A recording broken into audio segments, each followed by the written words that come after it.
सिर्फ 3 साल एक ऐसी उम्र जब बच्चे को दुनिया की समझ भी नहीं होती। उसे लड़ाई, गुस्सा, ईगो और रिवेंज का कुछ आइडिया भी नहीं होता। उसे तो बस इतना पता होता है कि अगर कोई चॉकलेट दे रहा है, खासकर गांव का आदमी जिसने उसे बचपन में गोद में खिलाया भी है, वो तो अपना ही होगा।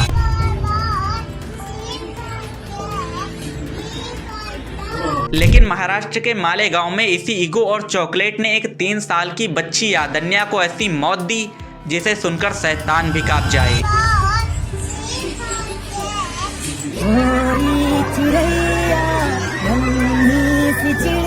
केस बिल्कुल साफ है, दोषी नजरों के सामने है, सबूत ब्लैक एंड व्हाइट में है, यानी पूरा मामला बिल्कुल क्रिस्टल क्लियर है। लेकिन फिर भी ऐसी क्या दिक्कत है कि उस 3 साल की बच्ची के लिए महाराष्ट्र का मालेगांव आज बंद है। सैकड़ों लोग सड़कों पर उतर गए हैं, प्रोटेस्ट हो रहे हैं। बट हो सकता है कि इन बेबस लोगों की चीखें आप तक न पहुंची हों, क्योंकि हमारी मेन स्ट्रीम मीडिया इन्हें कवर ही नहीं करती। वो गोदी मीडिया आज भी हिंदू मुस्लिम वाला एजेंडा लगाए हुए है, क्योंकि इसमें उनकी टीआरपी ही नहीं बढ़ेगी। इसीलिए अब ये आपका काम है कि इन चीखों को हर उस इंसान के कानों तक पहुंचा दो जिसे नहीं लगता कि इस 3 साल की मासूम बच्ची के साथ इंसाफ होना चाहिए। क्योंकि आज ये 3 साल की मासूम बच्ची किसी और की है तो कल आपकी भी हो सकती है।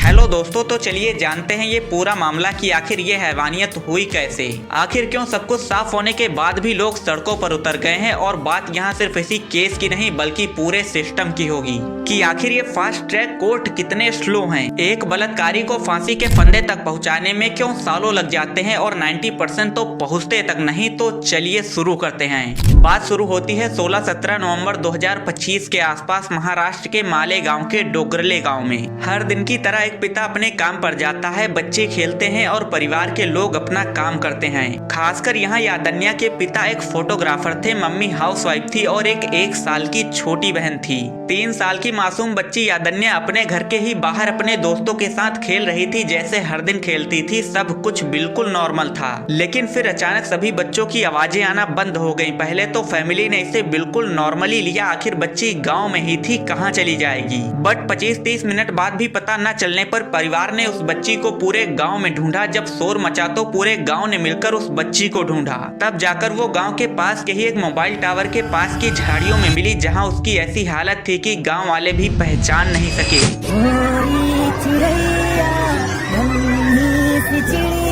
पूरा परिवार, पूरा गांव, सबकी हालत खराब थी। मन में सिर्फ एक ही सवाल था कि आखिर ऐसी दरिंदगी कर कौन सकता है। बट इन सभी सवालों का आंसर सिर्फ एक ही इंसान जानता था, जो खुद उसी भीड़ में शामिल होकर हमदर्दी दिखा रहा था। लेकिन उस वक्त तक किसी को पता तक नहीं चला। लेकिन आखिर कोई छुपेगा भी तो कितनी देर तक। फिर जब इस मामले पर इन्वेस्टिगेशन हुई तो यादन्या के घर के पास के ही 24 साल के हैवान विजय खैरनार का चेहरा सामने आया। ये उसी गाँव का था। इसने यादन्या को अपनी गोद में भी खिलाया था। बट बीच में ऐसा क्या हुआ कि इसने ऐसी हैवानियत दिखा दी जिसे किसी ने एक्सपेक्ट नहीं किया था। वेल, गांव वालों और फैमिलीज के मुताबिक ये 24 साल का विजय खैरनार एक नॉर्मल मजदूर ही था। इस इंसिडेंट के करीब करीब 1 महीना पहले ही इसकी और यादन्या के फादर के साथ एक नोकझोंक हुई थी, जिसे ये आपस में सॉल्व नहीं कर पाए। लेकिन अनपढ़ और जाहिल लोगों के पास बुद्धि हो या ना हो, लेकिन ईगो तो भरपूर होता है। और उसी ईगो के चलते इसने उस दिन यादन्या को एक चॉकलेट का लालच दिया। चॉकलेट के बहाने ये यादन्या को घर से 200 मीटर दूर एक मोबाइल टावर के पास की झाड़ियों में लेकर गया। वहीं इस 24 साल के दरिंदे ने उस 3 साल की बच्ची के साथ सेक्सुअल असॉल्ट किया। और जब वो बच्ची चिल्लाई तो किसी के पहचान में न आए, इसीलिए एक बड़े पत्थर से उसका सिर और मुंह को इतनी बुरी तरह से कुचला कि कोई पहचान नहीं सका। इसमें शॉकिंग चीज ये थी कि इतनी घिनौनी हरकत करने के बाद भी ये आराम से घर आया और घर में आराम किया। और जब गांव में हाहाकार मचा तो ये भी उस भीड़ के साथ यादन्या को ढूंढने का नाटक करने लगा। जब लोगों को झाड़ियों में यादन्या की डेड बॉडी मिली, पुलिस आई, इन्वेस्टिगेशन हुई, पूछताछ हुई, तब साथ के बच्चों ने बताया कि यादन्या को चॉकलेट देकर ये आदमी ले गया था। फाइनली पुलिस ने विजय खैरनार को अरेस्ट किया। लेकिन असली काला सच तो यहीं से चालू हुआ। आखिर क्या थी वो सच्चाई जिसकी वजह से पूरा मालेगांव बंद रहा। लोग सड़कों पर उतर गए, प्रोटेस्ट हुए और पुलिस स्टेशन को भी घेर लिया गया, जबकि मुजरिम तो अरेस्ट हो चुका था। इसी ने उस बच्चे की मृत्यु की थी। देखिए, इनोसेंट बन के बैठा हुआ है। ये देखिए क्या कुछ हुआ था जो तुमने उस बच्चे को मार डाला। तो चलिए जानते हैं इस प्रोटेस्ट के पीछे का पूरा सच, जिसे मीडिया कवर ही नहीं करता। वेल, पुलिस ने क्रिमिनल को अरेस्ट तो किया, बट फिर भी पब्लिक को आखिर रोड पर क्यों उतरना पड़ता है।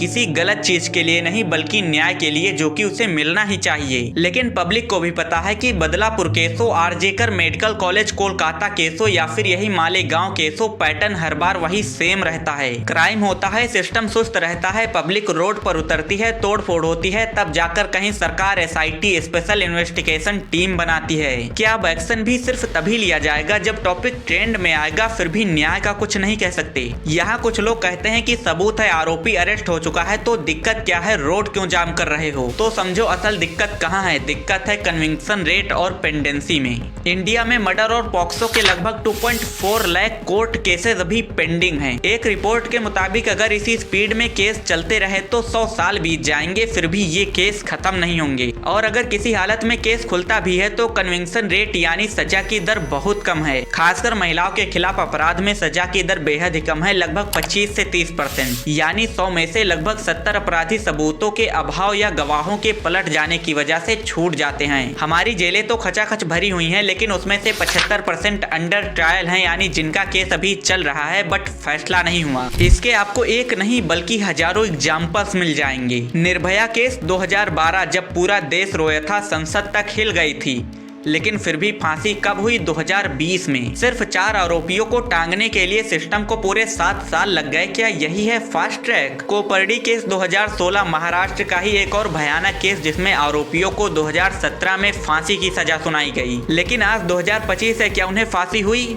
नहीं, वो मामला आज भी उससे बड़े कोर्ट में लटका पड़ा है। हैदराबाद वेटनरी डॉक्टर केस 2019, वहां पुलिस ने एनकाउंटर कर दिया तो लोगों ने भी फूल बरसाए, क्योंकि लोगों का कोर्ट पर से भरोसा उठ गया है, क्योंकि कोर्ट का फैसला भी ज्यादातर पैसे वालों के फेवर में आता है। इसीलिए पब्लिक को लगता है कि कोर्ट में सालों लगेंगे, फिर भी पक्का नहीं कि उन्हें न्याय मिलेगा। इससे अच्छा कि ऐसे घिनौने क्राइम्स का तो ऑन द स्पॉट फैसला हो जाना चाहिए। अब ऐसा नहीं है कि यहाँ पर हमारा कानून स्ट्रिक्ट नहीं है, हमारा लॉ तो बहुत स्ट्रिक्ट है इस टॉपिक पर। पॉक्सो एक्ट में 12 साल से कम उम्र की बच्ची से रेप करने पर सीधा फांसी यानी डेथ पेनल्टी का प्रावधान है, लेकिन कागज पर लिखी फांसी और गले में पड़ने वाले फंदे के बीच तारीख पे तारीख का एक लंबा खेल होता है। वैसे तो विजय खैरनार अरेस्ट हो चुका है, उस पर पॉक्सो और हत्या की धाराएं लगी हैं, यानी सीधा डेथ पेनल्टी। अच्छी चीज ये है कि वकीलों ने भी बायकॉट किया है और फैमिली को ये विश्वास दिलाया है कि विजय की तरफ से केस कोई भी वकील नहीं लड़ेगा। लेकिन हर गरीब परिवार की तरह इन्हें भी डर है, जो बिल्कुल जायज है। जब मीडिया लाइमलाइट हट जाएगी तो कोई पैसों का भूखा कानून का रक्षक ये केस ले ही लेगा, और ये केस भी उन 2.4 लाख केसेस के फाइल्स में सबसे नीचे दबकर रह जाएगा। वैसे तो अभी सिस्टम बड़े बड़े वादे कर रहा है, लेकिन क्या वो वादे पूरे भी होंगे?